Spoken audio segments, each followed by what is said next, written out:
Welcome to Al Hadi Foundation School.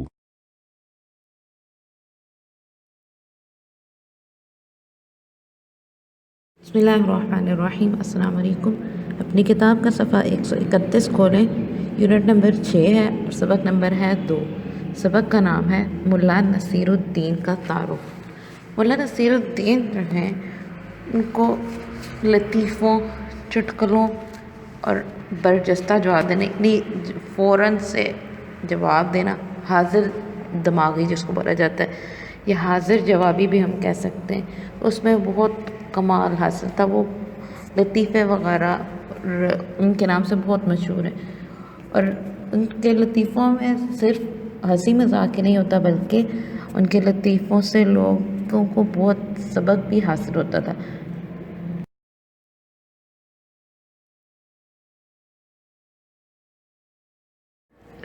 मुल्ला नसीरुद्दीन तुर्की के सूबे खशार में वाक़ एक गांव होर्तो में पैदा हुए। कहाँ पे पैदा हुए थे? सूबा खशार था। किस मुल्क का? तुर्की का। मुल्क तुर्की है, सूबा खशार है और गांव है होर्तो। इनके वालिद का नाम अफंदी और वालदा का नाम सिद्दीकी खानम था। मुल्ला नसीरुद्दीन दुनिया भर में अपने लतीफ़ों, चुटकुलों और हाजिर जवाबी की वजह से मशहूर हैं। हकायतों और इखलाकी मुहावरों की शक्ल में भी उनके लतीफ़े आम हैं। तुर्की के लोग मोहब्बत से इन्हें होजा का मतलब होता है उस्ताद। तुर्की में होजा टीचर को या उस्ताद को बोलते हैं। होजा यानी उस्ताद के नाम से पुकारते थे।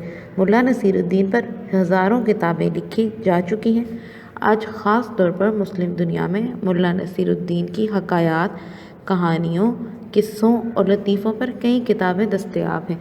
यानी जितने भी मुस्लिम ममालिक हैं ना, वहाँ पे उनकी लिखी हुई जो हकायतें हैं, कहानियाँ हैं, वो किताबी शक्ल में भी मौजूद हैं।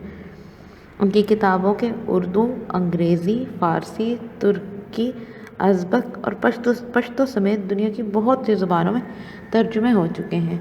मुल्ला नसीरुद्दीन को इतनी ज़्यादा शोहरत हासिल है कि उनकी किताबों के तराजिम की किताबें मुख्तलिफ़ ज़ुबानों में ट्रांसलेट की जा चुकी हैं, मुख्तलिफ़ ज़ुबानों में उनका तर्जुमा हो चुका है।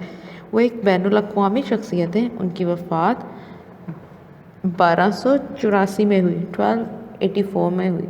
उनका मज़ार कोनिया के नज़दीक अक्सीर नामी कस्बे में है। कहाँ पे है? जगह का नाम है कोनिया और जो कस्बा है, जो टाउन है, उसका नाम है अक्सीर।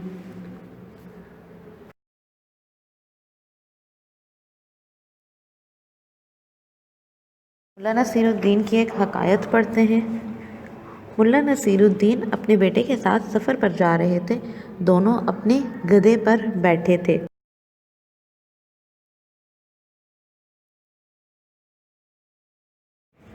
सफ़ा 132 पे आ जाए, पेज 132। पास से गुजरते लोगों ने देखा तो बोले, कितना जुल्म जानवर पर, बेचारा गधा।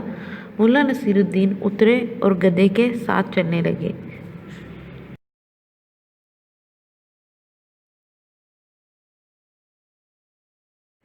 कुछ दूर गए, पास से गुजरते लोगों ने जो देखा तो बोले, देखो तो बाप पैदल और बेटा सवार। ये सुनकर मुल्ला नसीरुद्दीन का बेटा शर्मिंदा हुआ और गधे से उतर गया। वालिद से कहा, आप बैठिए, मैं पैदल चलता हूँ।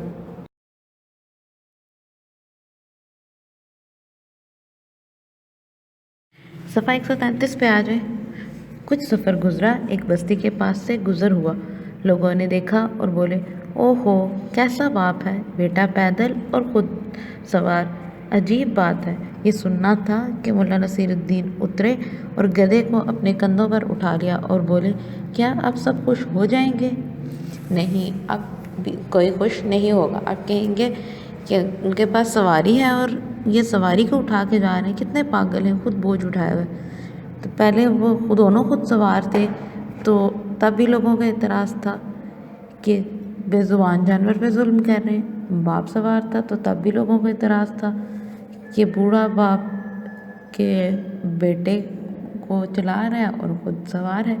और जब बेटा सवार था और बाप चल रहा था तब भी लोगों को एतराज़ था कि बूढ़ा बाप चल रहा है और बेटा खुद सवार है।